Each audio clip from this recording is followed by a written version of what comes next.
e come vedete non sono un conferenziere professionista con le slide graficamente evolute, però insomma non è che ho bisogno molto, sono qui più per parlare che non per farvi vedere delle immagini. Dopo tutto quello che abbiamo già sentito, ovviamente come spesso accade a chi parla per ultimo, molte cose che avrei voluto dire sono state già dette, per cui è inutile che ve le ripeta. Quindi il titolo del mio intervento è questo: il cammino come prodotto turistico. Naturalmente il prodotto turistico non è solamente quello che può vendere il tour operator, ma è molto di più. Nel cammino soprattutto questo avviene molto, molto spesso. La maggior parte delle persone, come abbiamo anche visto prima, amano organizzarsi il proprio cammino, crearsi il loro prodotto, e quindi il tour operator lì non interviene. Dove interveniamo noi è in qualche segmento di mercato particolare in cui il cliente vuole, diciamo, non ha tempo, non ha voglia, quello che volete voi, di organizzarsi personalmente, e quindi si rivolge a un professionista che per lui organizza tutto, ma soprattutto in molti casi si rivolge a un'organizzazione specializzata che quindi ha un'offerta, una gamma di offerta di prodotti tra cui scegliere, perché magari il cliente desidera fare quel tipo di viaggio che abbiamo detto. Ma diciamo, per non buttare del tutto all'aria tutto quello che abbiamo preparato, cominciamo. Io volevo soffermarmi un attimo sul cammino. Cos'è il cammino? Abbiamo visto che cosa è il cammino secondo l'ex ministro Franceschini, e quindi non mi metterò certamente a polemizzare con quello, perché fondamentalmente ci siamo, insomma, ecco, magari poi ognuno interpreta le cose a modo proprio. Però vorrei, forse magari sarà una mia deformazione mentale, in quanto ho studiato queste cose da giovane, lettere e lingue, e la parola cammino, come sapete, in questo senso è un prestito dallo spagnolo in realtà, perché in italiano cammino non si è mai usato per indicare le cose. Per esempio, se voi prendete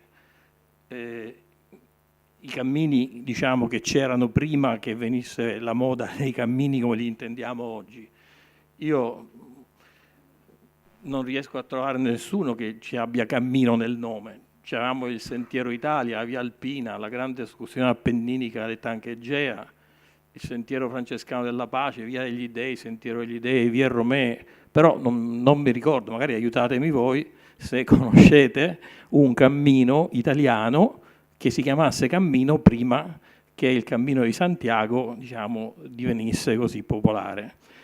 E questo dà adito, diciamo, a un po' di confusione, perché noi cammino, camminare, l'associazione in italiano è automatica, mentre in altre lingue non lo è affatto. Cioè cammino è una strada o un percorso spirituale. È una parola antichissima. D'altra parte pensiamo alla Divina Commedia, nel mezzo del cammin di nostra vita. Cioè proprio il cammino nel senso non della via, del percorso dell'itinerario, ma di un cammino interiore, un cammino spirituale, un cammino, come abbiamo visto prima, alla ricerca di se stessi, di quello che volete voi. E secondo me il successo del cammino è anche questo, perché metti insieme un cammino fisico, il viaggio, classico, grande metafora della vita, col cammino interiore, perché camminando, soprattutto a piedi, tu vai avanti per giorni e giorni. Abbiamo visto da un minimo di 5, minimo di 4 giorni, anche a mesi qualcuno, e ovviamente vivi una dimensione molto diversa da quella che fa parte della vita quotidiana. Adesso però voi volete sapere come si commercializza questo cammino. Diciamo che io non sono un grande professionista nato 50 anni, cioè io sono anziano, forse sarò il più vecchio qua dentro probabilmente, ma non è che tutta la vita ho fatto questo mestiere. Ho cominciato tardi, ho cominciato a 56 anni, come diceva il presidente Pinna, mi pare, dopo il pensionamento mi sono messo a fare questa cosa. Quindi ho cominciato da nulla, cioè col mio computer mi pare che fosse addirittura il 386 ancora, per dire, neanche il Pentium, quindi a spese zero ho provato ad avviare un'attività di organizzazione di viaggi. Ho preso il patentino di direttore tecnico, tutte queste trafile burocratiche che devi fare, scrivi la Camera di Commercio, costituisci la società, tutte queste belle cose, e poi ho detto va bene, mettiamoci a organizzare viaggi in società con un mio amico che già era nel settore, e quindi abbiamo cercato la nostra strada che tipo di viaggi fare.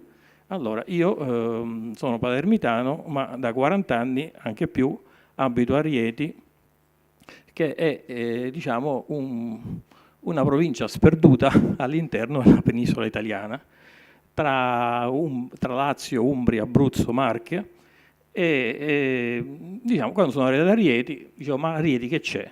C'era il Monte Terminillo, che molti di voi avranno sentito dire, che era la montagna dove i romani andavano a sciare prima che in Abruzzo aprissero le grandi stazioni, quindi deviassero totalmente il flusso da quella parte, e c'erano i santuari francescani. Greccio, forse l'avrete sentito dire, il famoso santuario del Presepe, e c'era un altro santuario, Poggio Bustone, dove San Francesco iniziò proprio, cambiò da comunità spontanea a vero e proprio, quasi non dico ordine organizzato, insomma fu l'inizio.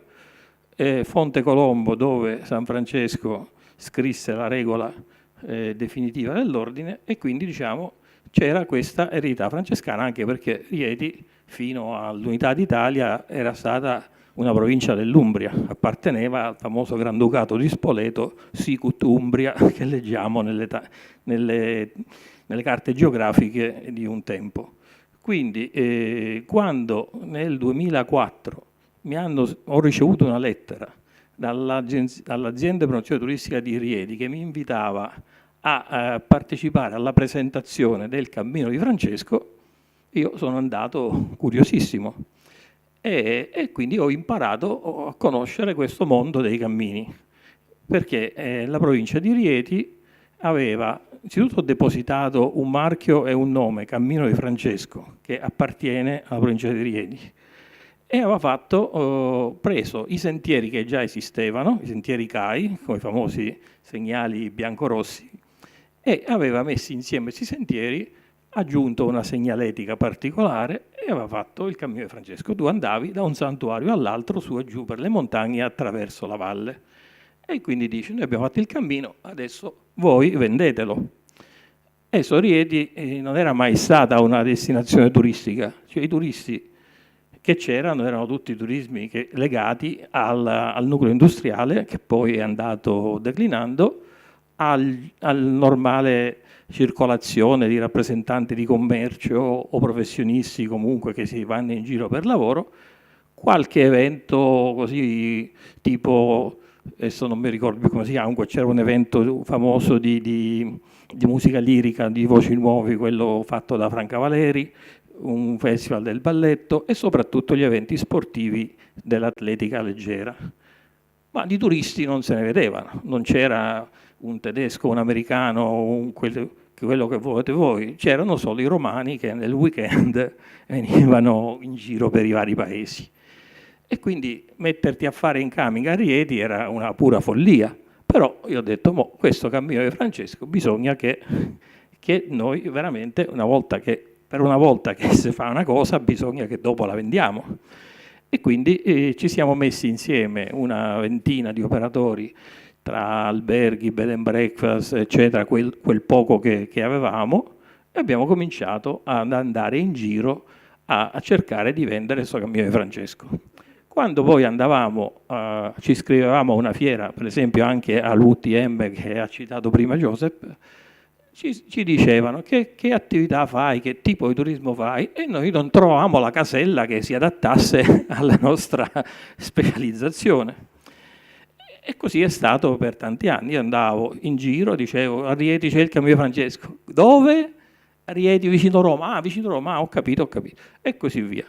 Invece, poi, comunque io, sono un po' ostinato, poi giustamente come ha detto Giuseppe c'era l'INPS che faceva il suo dovere e mi dava la mia meritata pensione, perché me la sono guadagnata, e quindi piano piano ho notato che l'atteggiamento cambiava. Poi naturalmente un po' vendevamo perché eravamo praticamente gli unici che offrivano dei pacchetti sul cammino di Francesco, quindi quelli che avevano interesse alla fine gira e gira su internet trovavano noi, trovavano anche altri, però poi scoprivano che gli altri non erano proprio così, lo mettevano così come parola chiave per attirare i clienti, mentre noi lo facevamo seriamente. E quindi questo ci ha portato a penetrare un po' in questo mercato e quindi a decidere dopo qualche anno di specializzarci esclusivamente o prevalentemente nei cammini. Ecco perché il nome della nostra agenzia, Il Mestiere di Viaggiare, contrariamente ad altri tour operator del settore, non ha nulla a che vedere col camminare, perché tutti si chiamano slow ways, Walden, movimento lento, cose varie, o tutti comunque fanno riferimento a trekking, hiking o quello che volete voi, e noi abbiamo un nome, diciamo, generico come agenzia. Una cosa che volevo però sottolineare è questa qua, adesso vediamo se lo trovo da qualche parte. Vabbè, ecco. I cammini di ispirazione francescana. Quindi diciamo, abbiamo cominciato a occuparci di cammini perché avevamo un cammino dietro casa. Quindi era il nostro cammino, quindi noi eravamo il tour operator naturale per vendere questo cammino. Allora, dagli 80 km iniziali del cammino di Francesco ci siamo allargati oggi a non so più quante centinaia di chilometri di cammini francescani vari. Scusate, ma non sono abituato col microfono, si sente comunque a posto. Ecco, purtroppo, siccome il cammino francescano è molto esteso, il cammino di Francesco, ci sono in mezzo Lazio, Umbria, Toscana, Marche, tutto quello che volete voi. E mettere d'accordo tutti questi non è mai stato facile.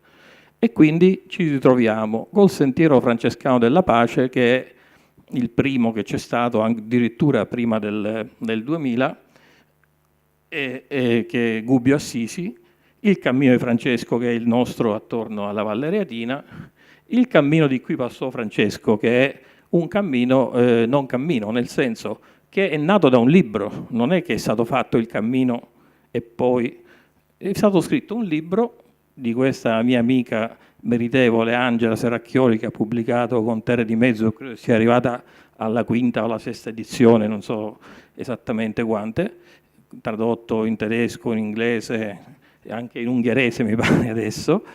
E quindi lei prima ha trovato il cammino seguendo sentieri, appunto come vi ho detto prima, della tradizione, sentieri CAI, cose varie, e ha scritto il libro e la gente è andata senza bisogno che ci fossero tanti segnali e tante cose.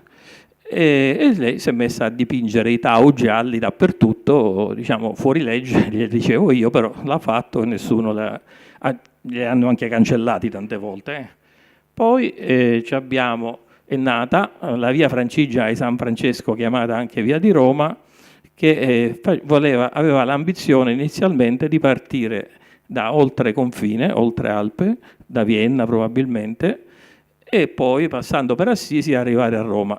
Siccome in quegli anni, diciamo, il primo cammino italiano è stato promosso è stata la via Francigena, che già vi ricordate prima ancora del grande giubileo del 2000, e che ci ha messo tanti anni ad entrare a regime. Oggi devo rassicurare Giuseppe, non ti perdi più sulla via Francigena. Oggi ci sono segnali perfetti, bellissimi da tutte le parti, però ci hanno messo anni e anni anche a mettersi d'accordo su come dovevano essere questi segnali, qual era il logo del cammino, eccetera.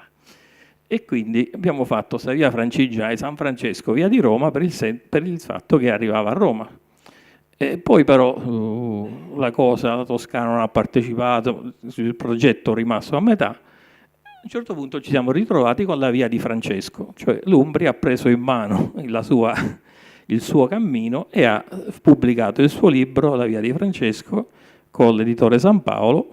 Ce n'ha ancora centinaia di copie invendute che regala alla prima occasione, e adesso ha ripubblicato La via di Francesco, diciamo sull'onda dell'esperienza fatta, nuovamente credo con Terre di Mezzo da un paio d'anni, e credo che stia andando meglio adesso.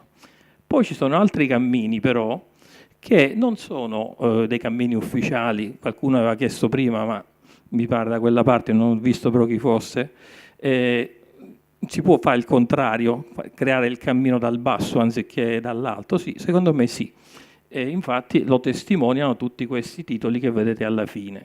Abbiamo un cammino di Assisi, che o sui passi di Francesco, adesso non mi ricordo che poi confondo tutti questi nomi, un tizio, un signore, ha inventato questo cammino che parte da Dovadola nei boschi della Romagna, attraversa l'Appennino, si prende alla Verna fondamentalmente lo stesso percorso di qui Passo Francesco con qualche variante, e lui ha fatto il suo cammino, e ha fatto il sito, ha fatto tutta la documentazione e la gente è arrivata.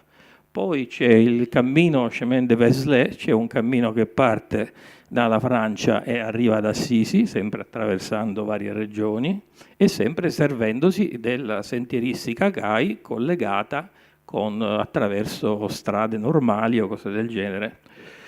Poi questo Franciscusweg che vedete qua è un fenomeno interessantissimo, perché un signore olandese, una decina di anni fa, un po' di più, ha fatto questo stesso pellegrinaggio partendo da Firenze.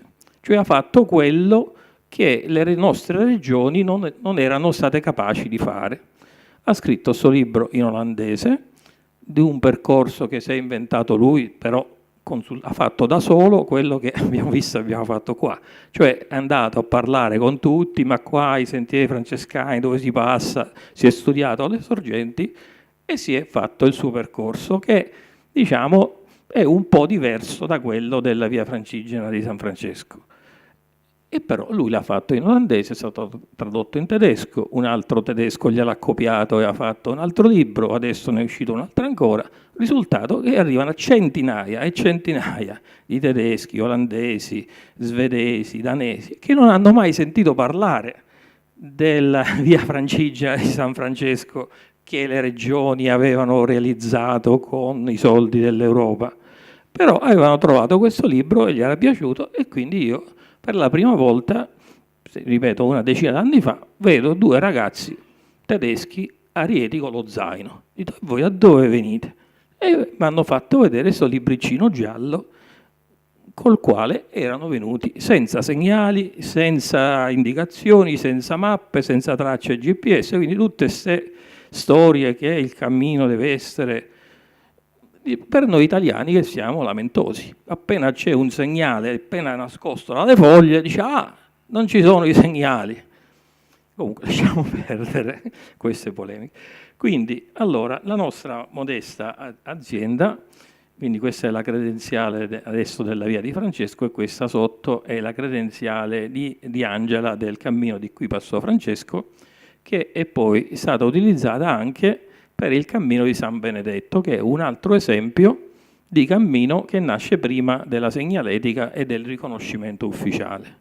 Simone Frignani, questo segnante di regione mi pare che sia, che ha scritto vari libri di vari cammini e si è studiato il percorso del cammino di San Benedetto, ha creato questo cammino in 16 tappe, 300 km da Norcia a Monte Cassino, che passa anch'esso per Rieti, e dopo, piano piano, cosa è stato il segreto del successo del cammino di San Benedetto? Che siccome attraversava zone dimenticate da Dio, dagli uomini e, aiutatemi a dire da chi, le comunità locali hanno colto al volo l'occasione, si sono tutti messi a fare, chi l'amico del cammino, chi l'aiuto, chi una mano, chi l'altra, a trovare i percorsi. Infatti cambia percorsi continuamente, perché ci sono quelli che trovano, dice: ma perché non passiamo di qua che è meglio, eccetera.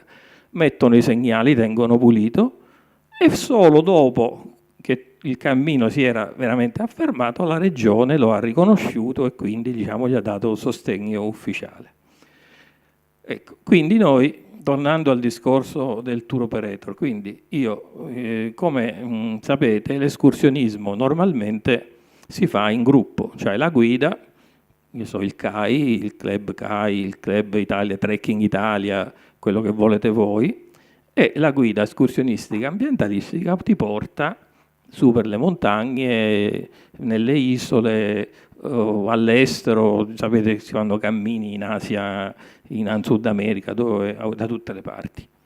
E quindi questo è tradizionalmente un mercato di questo tipo, un escursionismo vero, autentico, con lo zaino, magari anche con la tenda, col bivacco, ti adatti dove puoi. Il cammino è un po' diverso, come lo intendiamo noi, come lo intendo io. Il cammino non è un fuggire dalla civiltà, è un immergersi nella natura, però in una natura anche civilizzata. Diciamo, la civiltà non ti fa orrore, ma anzi la cerchi, perché abbiamo visto con la bellissima presentazione del Cammino di Santa Barbara quante cose ci sono che ci interessano. Quindi il cammino, ispirandosi tutti quanti al Cammino di Santiago, è un viaggio, come diciamo, avevo preso pure io i 13 criteri dell'Atlante dei Cammini d'Italia, magari non si vede, comunque li abbiamo già visti prima, e grosso modo il cammino deve avere queste caratteristiche. Chi viene a fare il cammino può avere tantissime motivazioni. Può essere uno che è abituato a fare, come dicevo prima, questi trekking, questi viaggi, e che si interessa. Tantissimi dei nostri clienti sono così, gente che ha fatto tutte queste escursioni, però sente parlare del Cammino di Francesco, del Cammino di Benedetto, del Cammino di Santiago e lo vuole fare. Noi infatti, dopo 2 anni che facevamo il Cammino di Francesco, avevamo imparato un po' come si faceva, ci siamo messi a fare il Cammino di Santiago, perché in Italia non lo faceva nessuno, lo faceva solo l'Opera Roma Pellegrinaggi, e lo facevano i club, le associazioni, le parrocchie, così. E quindi noi ci siamo messi a farlo come prodotto turistico. E anzi, a questo proposito vorrei dire che prima si era parlato di 500 euro di spesa, il nostro viaggio costa 700 euro, da fare gli ultimi 100 km di Santiago, 5-7 notti, con trasporto bagagli, mangiare, trasferimento all'aeroporto, tutto quello insomma che serve per completare un prodotto turistico.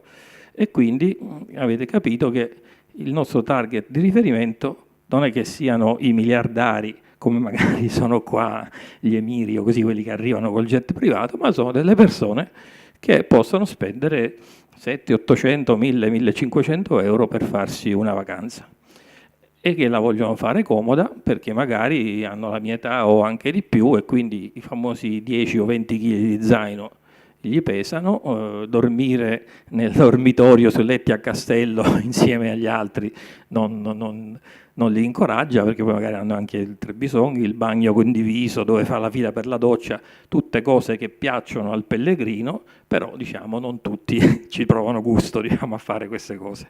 Quindi ci siamo dedicati a fare anche il Cammino di Santiago e anche la Rota Vicentina, di cui credo che siamo l'unico tour operator italiano che è anche project partner della Rota Vicentina. Perché l'abbiamo scelta? Perché la Rota Vicentina è veramente destagionalizzata, cioè la Rota Vicentina non si fa in luglio e agosto. Infatti, un problema che abbiamo, tanti clienti ci chiedono di farla in agosto ed è praticamente impossibile, non tanto perché, come dicono loro, fa caldo, il vento, quello che volete voi, ma perché l'albergo non ti dà la camera per un giorno. Ti dice no, minimo 4 giorni, minimo 7 giorni, minimo 3 giorni, ma invece loro hanno 6 giorni di tempo e vogliono fare tutto il Portogallo, quindi diciamo non è possibile. Mentre invece in Portogallo camminare in febbraio, non dico a dicembre, gennaio che è pazzia, però febbraio, marzo, o fine ottobre e primi di novembre è veramente fattibile, veramente godibile. Mentre da noi magari in autunno non è tanto raccomandabile, soprattutto nelle parti dove ci sono montagne anche ben oltre i 1000 metri. Ecco, allora, vediamo un po'. Non so quanto tempo abbiamo, però una cosa che volevo sottolineare era questo, cioè il cammino. Ho detto prima, non è che si fa forza camminando, l'abbiamo già visto prima, si può fare a cavallo, in bicicletta, ma Se andiamo a vedere le statistiche di Santiago, che le trovate nell'officina del Peregrino, a me interessava, io ho preso a caso quelle di ottobre, tanto non è che dobbiamo vedere una serie storica. Qui non si vede, però nella scritta, se si riesce a vedere, vedete che alla fine c'è 0,13% Encilla de Ruedas, cioè c'è uno 0,13% di questi circa 300.000 che arrivano annualmente a Santiago, quelli che chiedono la Compostela, perché poi ci sono altri 100.000 che neanche vanno a fare la fila per prendere la Compostela, ma ovviamente la cattedrale fa le statistiche degli attestati che rilascia, la famosa ricompensa che diceva Joseph. Quindi uno 0,13% lo fa in sedia a rotelle. Quindi quando si progetta un cammino, ovviamente all'inizio cosa si aveva in mente? Innanzitutto quello che ho detto prima, massimo 40% di strade asfaltate, quindi ovviamente cerchi di seguire i sentieri, e i sentieri CAI in Italia tradizionalmente sono in montagna, da una certa quota in su, cioè di sentieri CAI io a livello del mare ne ho visti pochi, e quindi di conseguenza il nostro cammino di Francesco è un cammino molto faticoso, molto impegnativo. Mentre invece un cammino che si rispetti dovrebbe avere anche la possibilità, non dico sul percorso base, ma almeno su un percorso alternativo, di essere accessibile anche a chi non ha l'uso delle gambe, come le persone per le quali si è pensato il cammino. E questo è stato fatto, per esempio, per il cammino di San Benedetto. C'è stato un progetto chiamato Saber che ha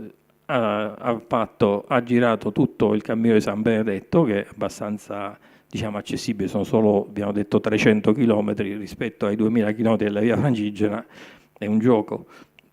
E quindi questo ragazzo, Pietro Scidurlo, ha rilevato innanzitutto l'accessibilità delle camere, no? Perché sappiamo che tu vai in albergo, poi magari trovi scalini, non c'è l'ascensore, la porta del bagno è stretta e cose del genere.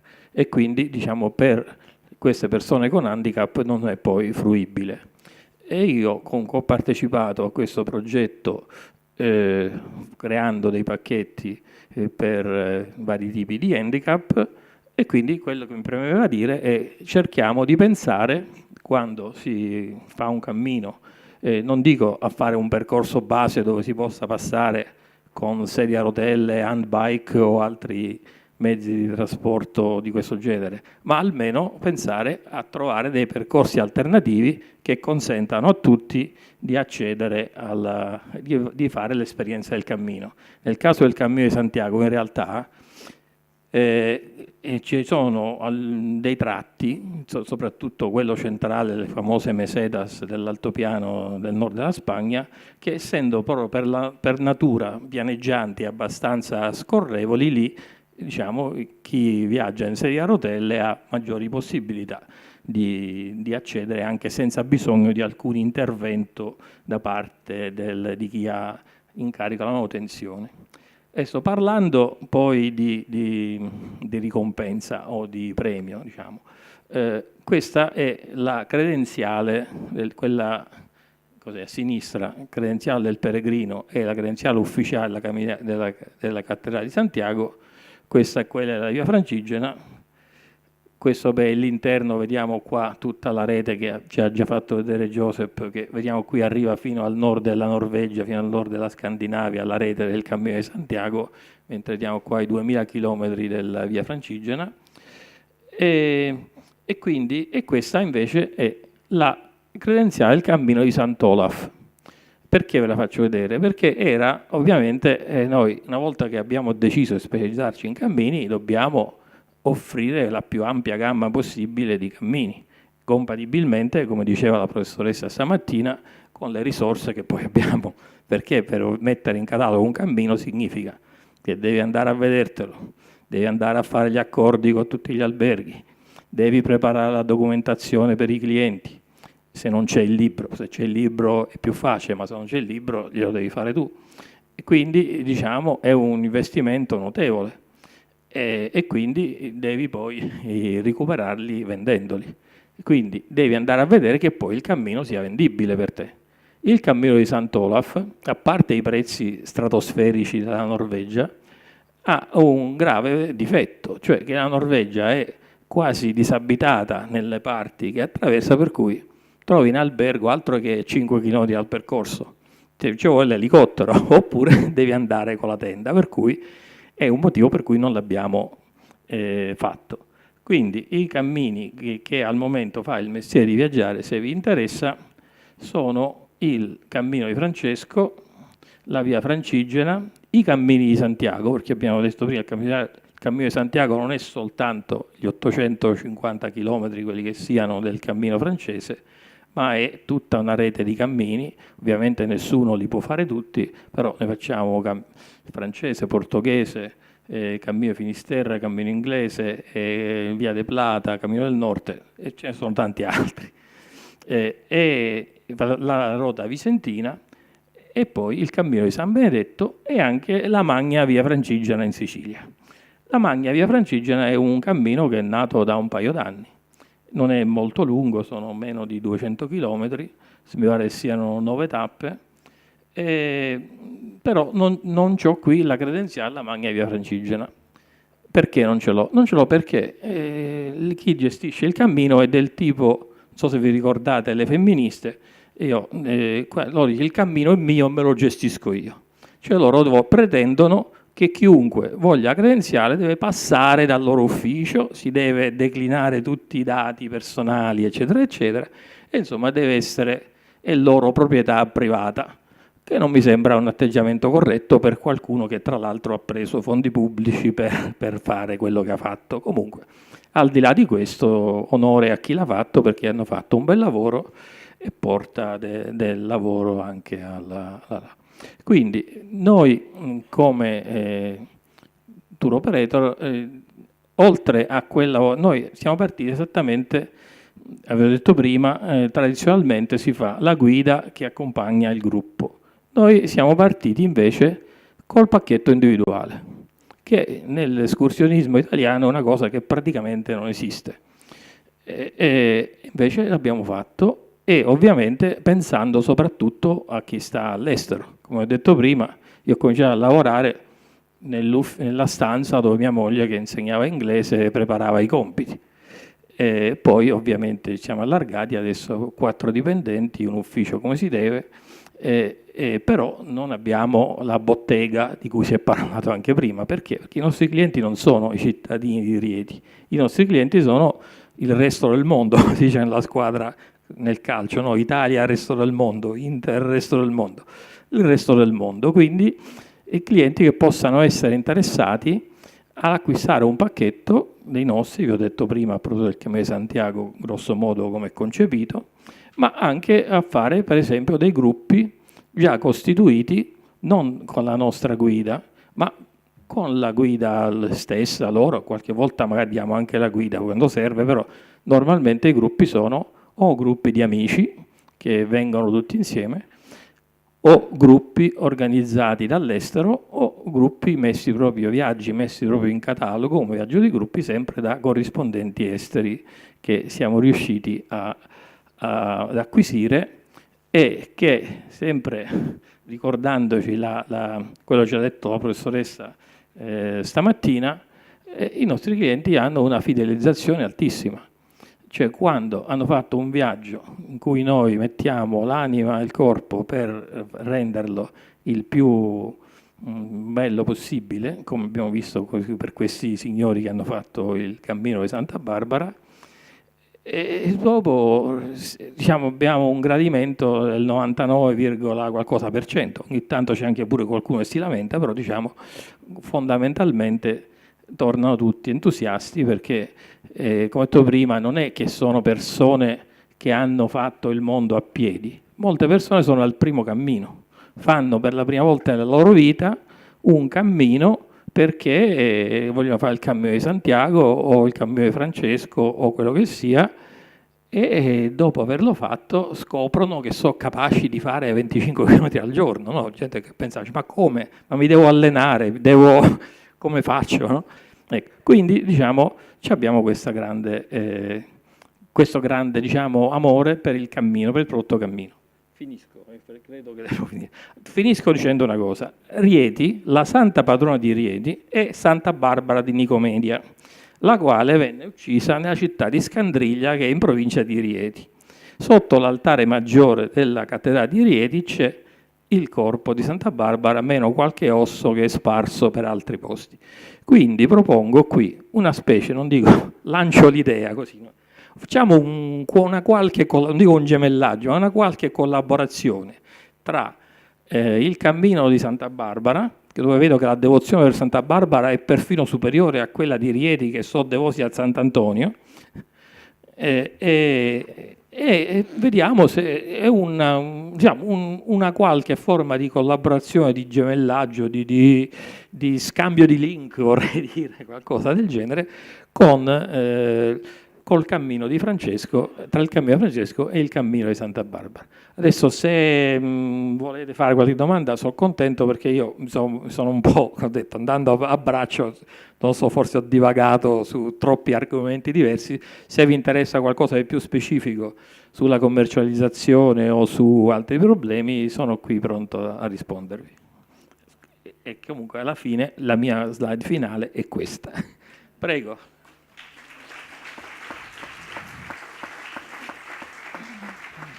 Dica. Sì. Un secondo solo. Sì. Sul microfono, per favore.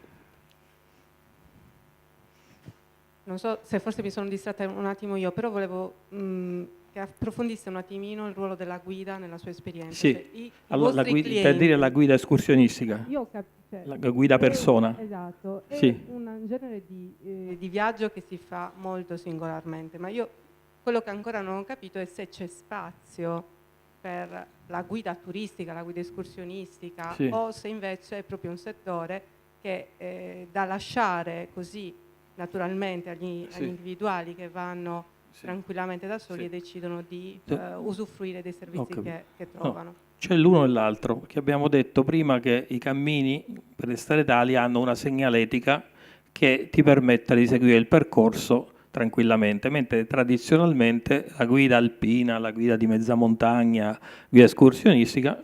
Scusi, siccome si tratta, nel caso dei percorsi religiosi proprio, sì, i percorsi più della guida ambientale, la guida spirituale, una guida turistica che comunque dal punto di vista della religione, della spiritualità, ha approfondito determinati temi. È cioè, c'è un posto per questa figura o...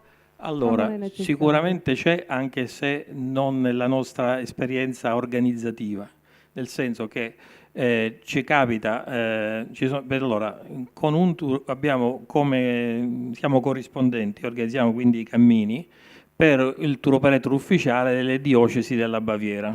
Sono 9 diocesi di tutta la Baviera, quindi immaginatevi quanta gente, e poi sono tutte, la Baviera, sapete, la regione più ricca d'Europa, quindi lì un viaggio pagano dai 1.500 euro in su. Loro, per questo motivo, quando arrivano questi gruppi, hanno la guida spirituale appresso, cioè c'è una persona che tutti i giorni, come diceva prima qualcuno, per esempio essendo un cammino di Francesco, fa le letture, qui Francesco ha fatto questo, sapete che esiste un bellissimo libro, Le fonti francescane, dove attraverso l'indice tu riesci a sapere esattamente quello che ha fatto San Francesco, che poi San Francesco è uno che girava tantissimo, per cui ovunque vai c'è stato e ha fatto questo, ha fatto quello, il miracolo ha detto, ha lasciato questa tradizione. Quindi questi viaggi sono fatti da un tour operator diocesano, con la guida spirituale che segue, che dà questo valore aggiunto, questa diciamo, impostazione al viaggio. Vi devo dire che io ci ho partecipato tante volte insieme a loro, a volte li ho accompagnati le prime volte quando era il primo viaggio, quindi sul percorso. No? Vi devo dire che una metà dei partecipanti non gliene importava niente di questo aspetto, perché erano venuti col tour operator religioso, eccetera, però non erano, però una metà ovviamente, addirittura c'era chi ci andava proprio con lo spirito del pellegrinaggio, di chiedere la grazia o cose del genere. Quindi la guida spirituale poi l'abbiamo nei viaggi organizzati dalle parrocchie. Io ho organizzato tanti cammini di Santiago per delle parrocchie sparse in tutta Italia, col parroco che andava e tutte le sere doveva celebrare la messa. Quindi siamo andati a fargli aprire le chiese appositamente per permettere, perché come vi ho detto prima, le chiese lungo i cammini sono sempre chiuse. Voi andate in una chiesa italiana, se non è la cattedrale, apre per la messa e richiude subito dopo. E quindi abbiamo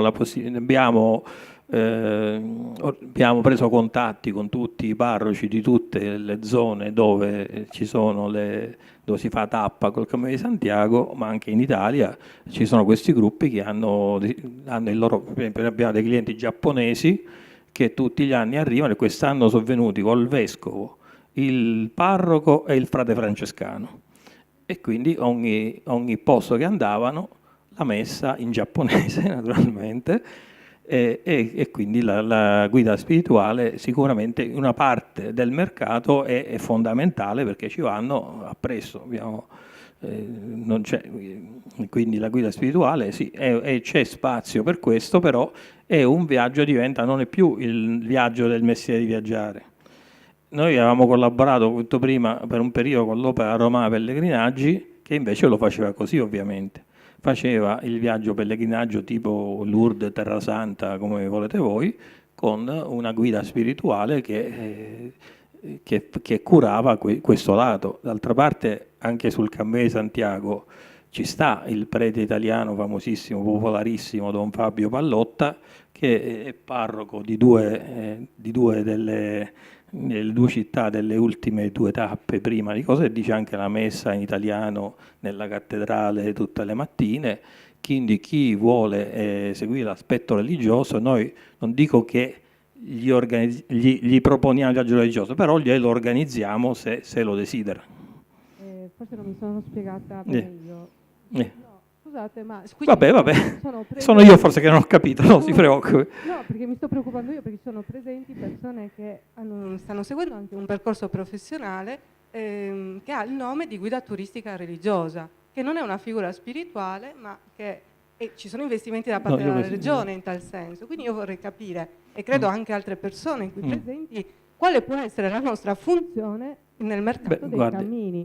Se c'è possibilità, oppure ci serve a livello di formazione personale per fare le guide turistiche, per fare le guide escursionistiche, ma non per inserirci nel settore dei cammini. D'accordo. Per noi, capisco che per chi lavora in altri settori può essere una domanda in più, ma per diverse persone qui presenti no. No, sono io che non avevo capito, perché non avevo mai sentito parlare di una guida turistica con l'attributo religiosa.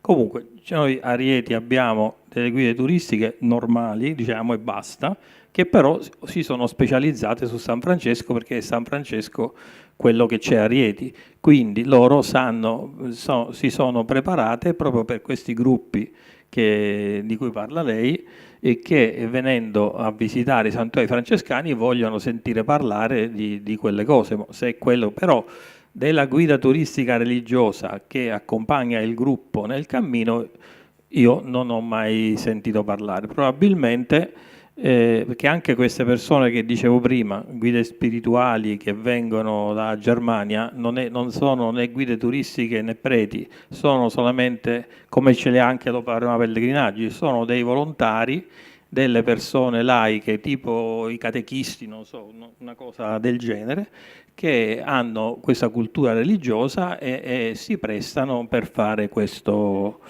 servizio. Però onestamente della guida turistica specializzata in materia religiosa non sapevo neanche che esistesse, e mi scuso perché ignoranza. Tourism Call to Action, 7 incontri formativi per la crescita turistica della destinazione Sardegna. Iscriviti su www.aeroportodiolbia.it.